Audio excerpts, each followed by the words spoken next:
Hey Star Trek fans, Dan Gunther here, and as promised I have my very sizable video about the Easter eggs and canon connections in the Season 3 premiere of Star Trek Picard. Now there are a lot of Easter eggs and canon connections in this episode, so I go through them fairly quickly.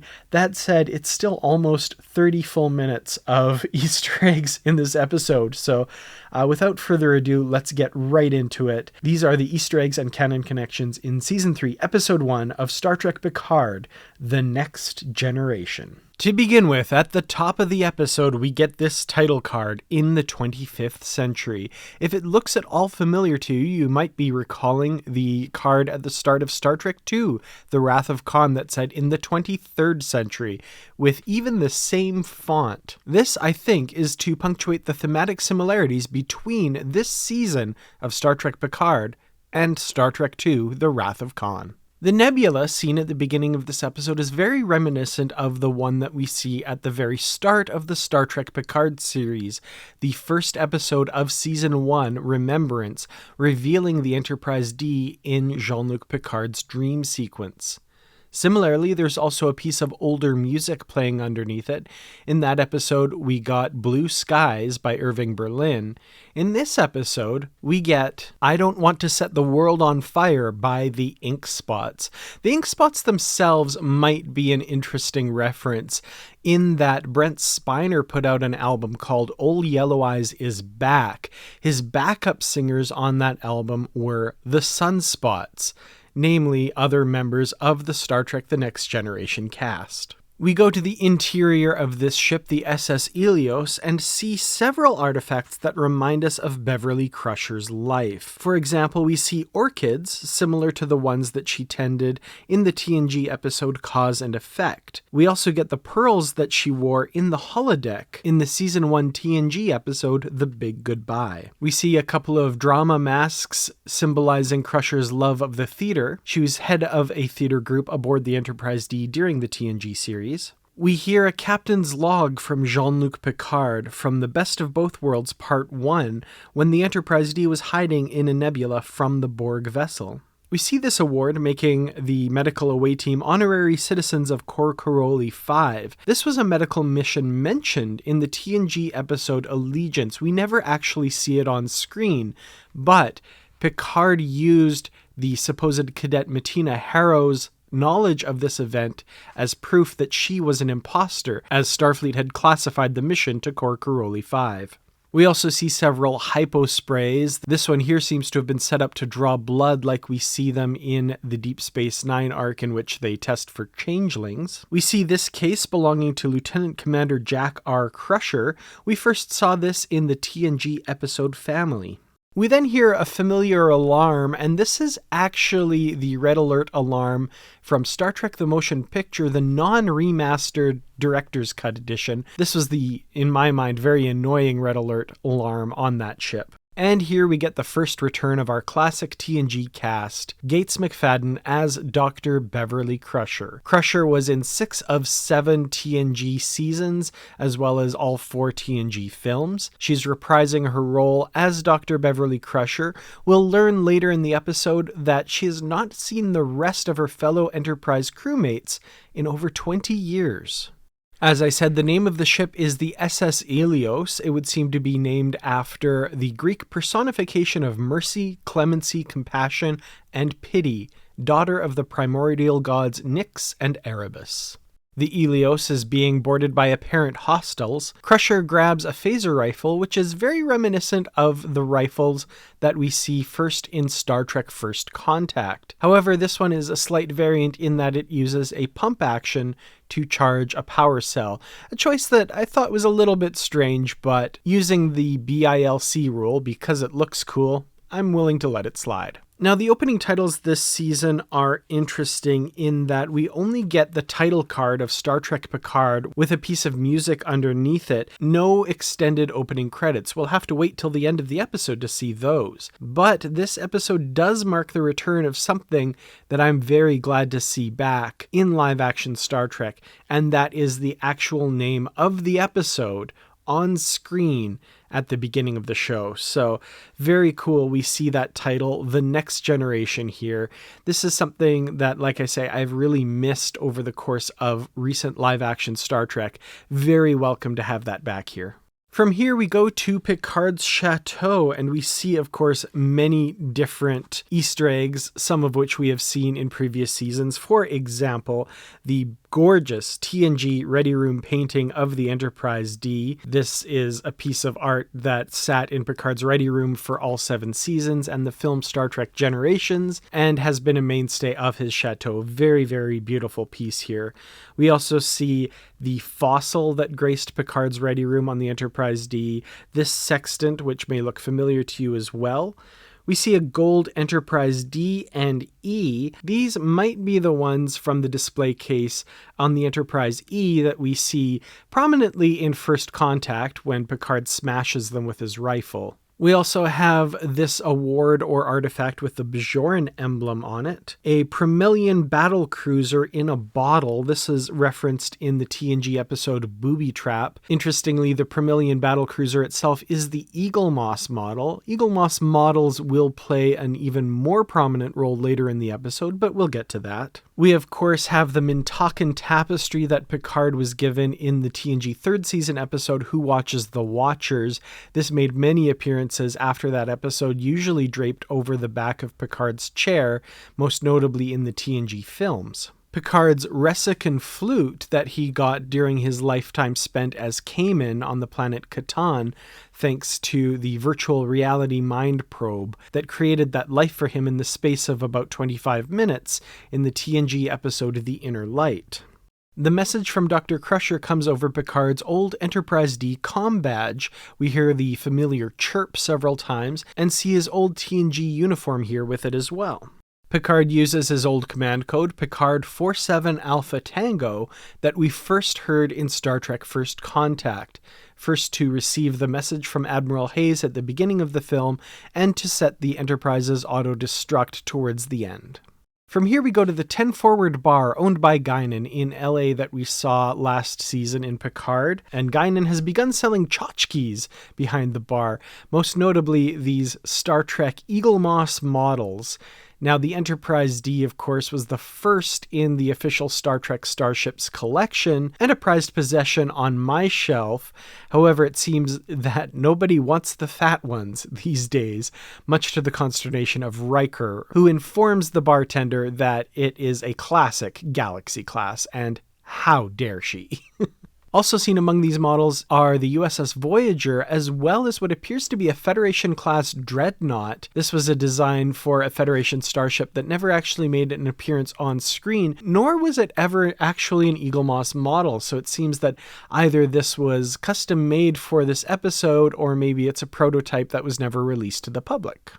Speaking of Riker, he is, of course, besides Picard, the second of the classic TNG crew members to make a return this season. We previously saw him in Season 1 of Star Trek Picard. Commander Riker was First Officer of the Enterprise D for all 7 seasons of TNG, as well as the film Star Trek Generations, was First Officer of the Enterprise E in the next 3 TNG films. At the end of Star Trek Nemesis, he was promoted to captain of the USS Titan. He's since made appearances on lower decks, and as I said, in Season 1 of Star Trek Picard. During Picard and Riker's conversation, Rigel 7 is name-dropped as the location of one of their missions during the original TNG years. We never saw them visit Rigel 7 on screen. However, Rigel 7 is a famous planet in Star Trek lore. It was, in fact, in the very first, originally unaired pilot, The Cage. This was the planet that Pike fought the menacing Kalar, an altercation that was reproduced in illusory form by the Telosians. Picard's time as Locutus is referenced in this episode. This was the end of TNG Season 3 and the beginning of Season 4, in which Picard was captured by the Borg and turned into the menacing Locutus, who led the Borg against a fleet of 40 starships at Wolf 359. The code word Hellbird that Crusher used during her message was apparently referring to a computer virus that the Enterprise D contracted during this period, which added 3 3 to every numeral in the coordinate system. Therefore, adding 3 to every number in the coordinates that Beverly provided gives them the actual coordinates to the Righton system just outside Federation space. Just as Picard and Riker are leaving the bar on their way to co-opt a Federation starship for this mission, we see somebody paying close attention to them, possibly a spy of some sort. As he gets up to leave, he drops a small Enterprise D into a glass. This, I have been told, is an Enterprise D from the Star Trek Attack Wing game. It also, to me, looked a little bit like a pewter Enterprise D keychain, so possibly another one of the tchotchkes that Guinan is hawking. Also, during the conversation with Picard, Riker mentions Deanna and Kestra, saying that they might enjoy some time away from him. Not sure what that's about. Very curious to see where they go with that story. Deanna, of course, is Deanna Troi, and Kestra is their daughter, who we first met in the first season Picard episode Nepenthe. Kestra was named after Deanna Troi's sister, who died when Deanna was just a baby. This was revealed in the TNG Season 7 episode Dark Page. From there we go to the planet Metalis Prime, and Metalis Prime very obviously named after Picard showrunner Terry Matalas, but this is not a recent invention. In fact, Metalis Prime was mentioned by Trip Tucker in the second season Enterprise episode Dawn. He says that he once saw the ringed moons of Metalis Prime. Now, like I said, this was named after Terry Matalas, but not due to his time as Picard's showrunner, but instead from when he was a production assistant on Star Trek Enterprise. In District 6 of Metalis Prime, we see several examples of alien writing. This looks to be Ferengi, this is Tellarite, and this one may be Bajoran. There are also many other examples of alien writing in this scene as well. We see this weapons dealer dealing in a Romulan weapon that was first seen in Season 1 of Picard. We meet this Orion drug dealer. Orions are a Star Trek species that date back to the very beginning as well. The first Orion was seen in that original Star Trek pilot episode, The Cage. After getting all of the information that she can from the Orion drug dealer, Raffi flips open this old-style communicator to check in with her handler. It seems that she is undercover with Starfleet intelligence. This communicator looks fairly close to the style that we see in Star Trek Strange New Worlds. Now, I have a bit of an issue with this scene. She seems to be kind of out in the open doing this and very clearly enunciates that she is Starfleet Intelligence Officer Commander Raffi Musiker, which does not seem to be the most prudent course of action at this time, but it definitely does its job of informing the viewer of who she is. Next, we get a look at the current state of Earth's space dock, and it is gorgeous, very much upgraded from when we first saw it back in Star Trek III, The Search for Spock. This shot is, like I say, beautiful. We also see a Sovereign class in orbit, as well as several other starships.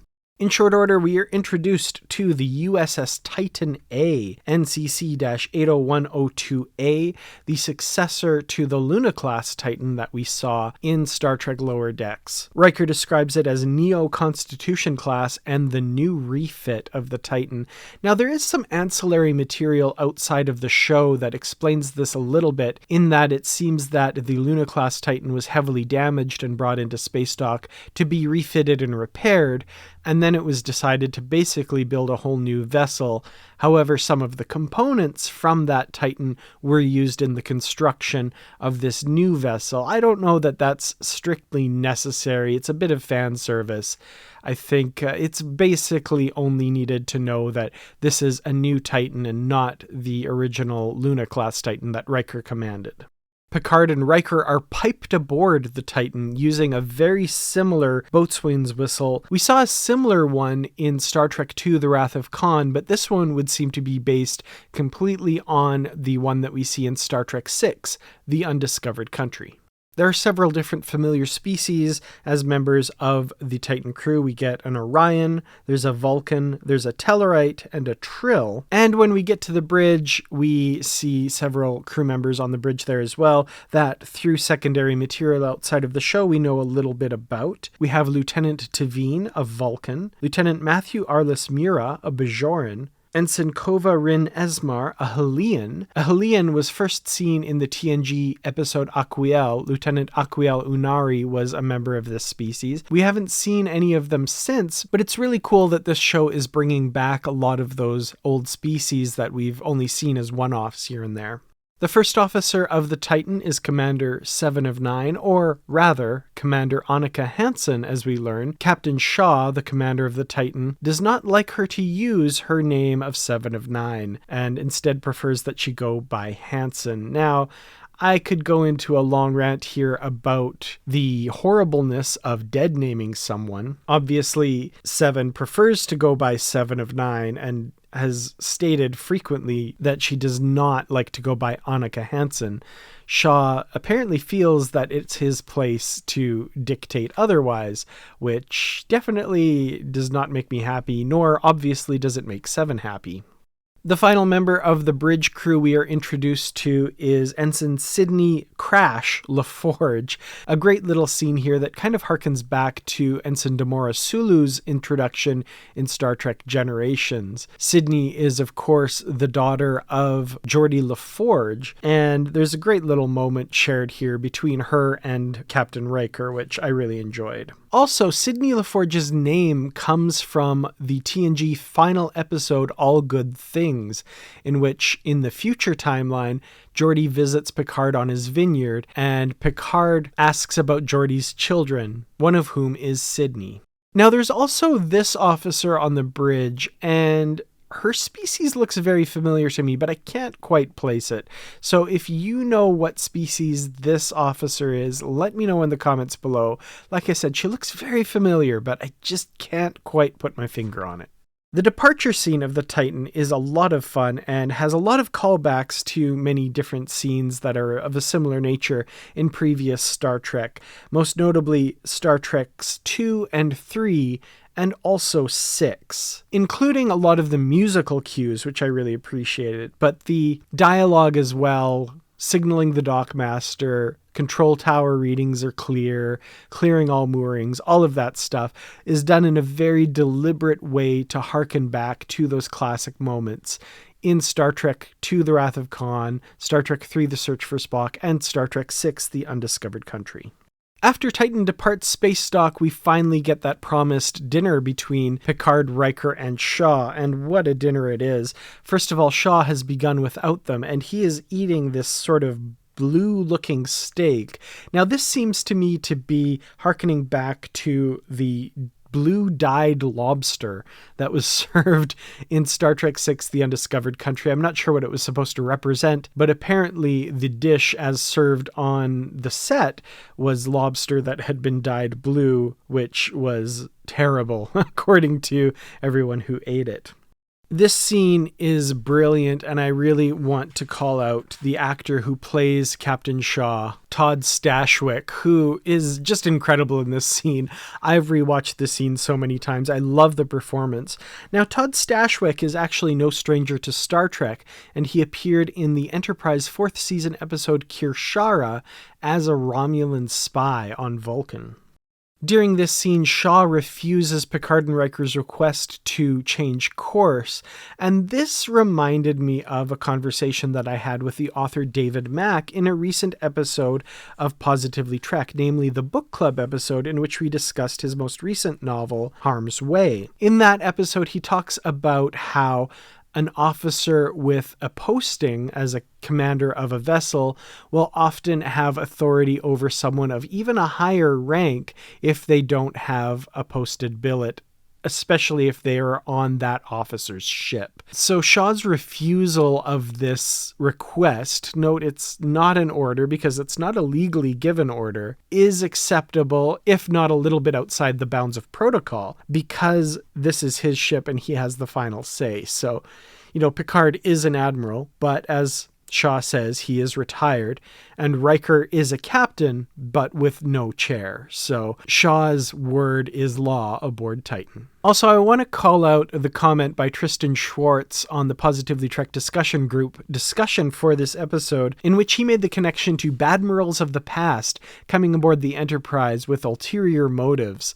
and Picard calling them out on it and managing to show them up a bit. In this case, though, it's Picard and Riker who are coming aboard a ship under false pretenses, and they're really bad at it. Next, we get the reappearance of La Sirena. This was Rios' ship in Season 1 of Star Trek Picard. We also saw it briefly under the command of Seven of Nine in Season 2. Now it seems that Raffi has inherited this vessel for use as an undercover Starfleet intelligence agent. Aboard La Sirena, we see Raffi looking at footage of her granddaughter. This is the granddaughter that was not yet born in the first season of Star Trek Picard. We saw Raffi's daughter-in-law pregnant with the child at this time. Raffi speaks with her mysterious handler at Starfleet Intelligence. We don't get an identity on who this is, as they speak only using text and the computer voice. Popping back now to the Titan, we see that Picard and Riker have been assigned to bunk beds. This was a very amusing scene. I'm really glad they at least aren't in the corridor like they would be maybe on the Cerritos or another California-class ship. The next scene is one of my favorites for Jerry Ryan and Seven of Nine in this episode. We get a name drop of Janeway in this scene. Seven says that Picard and Janeway were the ones to convince her to go to Starfleet. Captain Catherine Janeway, of course, was the commanding officer of the USS Voyager for all 7 seasons of Star Trek Voyager, and was subsequently promoted to Vice Admiral, and can be seen in animated form in Star Trek Prodigy. Seven's reference to Picard and Janeway convincing her to join Starfleet is actually a nice reference to the Star Trek Stargazer comic that takes place between seasons 2 and 3 of Star Trek Picard. Brandy Jackal and I covered this comic miniseries in an episode of the Positively Trek Book Club. Seven of Nine has actually taken the Titan to the coordinates supplied by Beverly Crusher and encourages Picard and Riker to commandeer a shuttlecraft. Now, this shuttlecraft is very similar to the Type 11 shuttle that we see in Star Trek Insurrection with some modifications. We actually saw this class of shuttle last season in Picard Season 2 as well, ferrying Picard to the Stargazer. It looks to have been updated a little bit again this season with slightly different warp nacelles.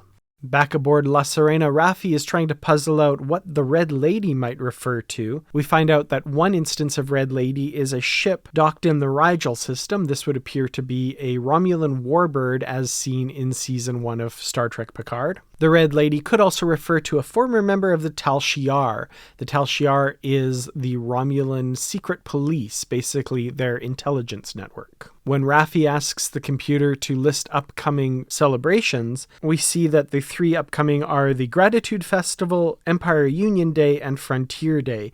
Frontier Day, we have learned, is the 250th anniversary of Starfleet. The Gratitude Festival is a Bajoran holiday first seen in the Deep Space Nine episode Fascination, and Empire Union Day may refer to the formation of the Klingon Empire.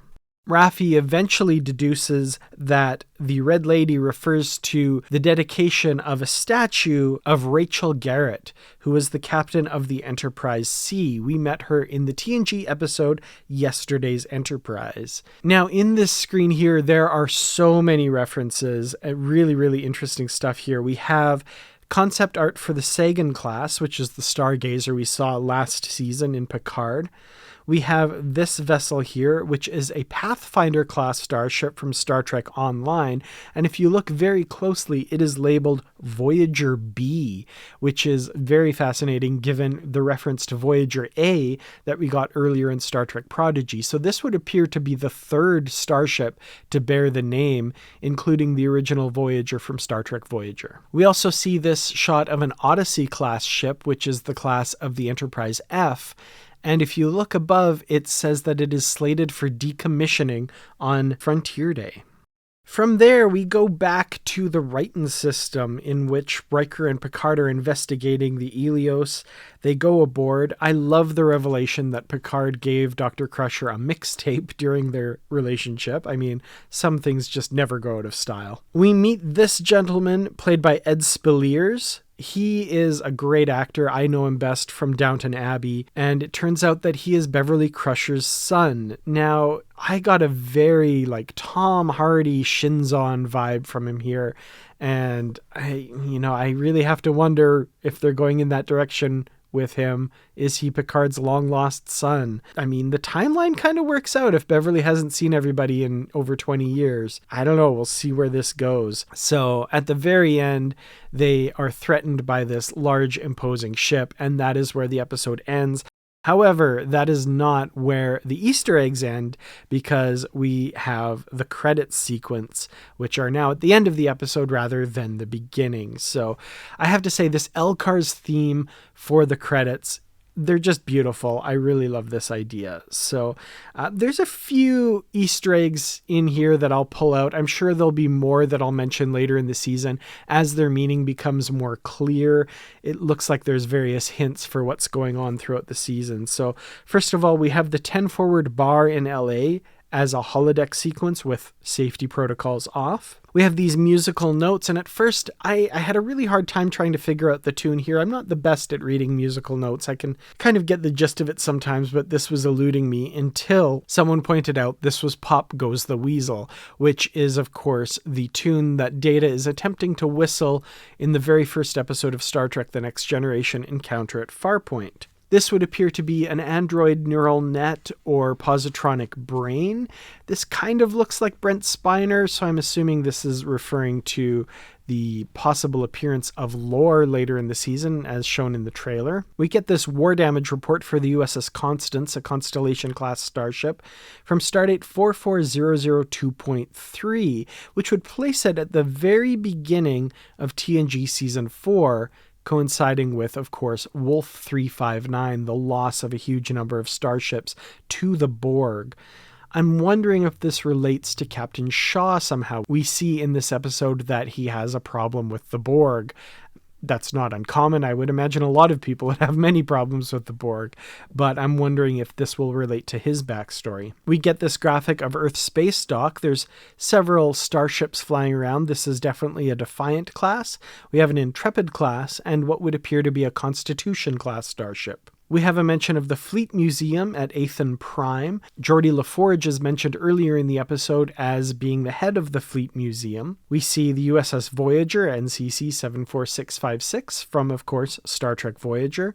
The USS Pioneer, the USS Enterprise, NCC 1701A, and the USS Excelsior, NCC 2000. There are references to things in this episode: the Myriad Codec, Picard 47 Alpha Tango. We see this Starfleet Officer Performance Evaluation by Captain Liam Shaw, name and rank Commander redacted. I'm assuming this is about 7 of 9. We see this message: do not seek blame, do not seek anger. This is during Michelle Hurd's appearance in the credits, so I'm thinking this is her handler speaking to her again. And we have this shot of the human genome with Ed Spillier's name in the credits, so having to do with his DNA and possibly his lineage or who he is descended from, something like that. The final music over this reminded me of various pieces. It's very obviously an homage to Jerry Goldsmith and James Horner's music, and even turns a little bit into Star Trek VI-esque at the end. And also I wanted to point out this dedication for Annie, which was very touching. Annie Wershing played the Borg Queen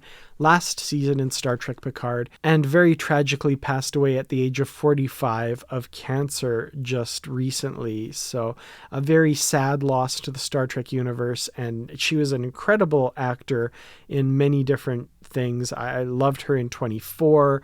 And of course, her turn as the Borg Queen was terrific. So a huge loss there, and a touching tribute to her at the end of this episode. Well, there you have it. Those are the Easter eggs that I found. Please let me know in the comments what I missed. I know it's what I missed and not if I missed any, because there are so many. I for sure missed more than a few. Thank you, of course, to the Patreon supporters of this channel. I really do appreciate you. And thank you to everyone else for simply watching. I've been Dan Gunther. I'll see you in the next video. Until then, as always, live long and prosper.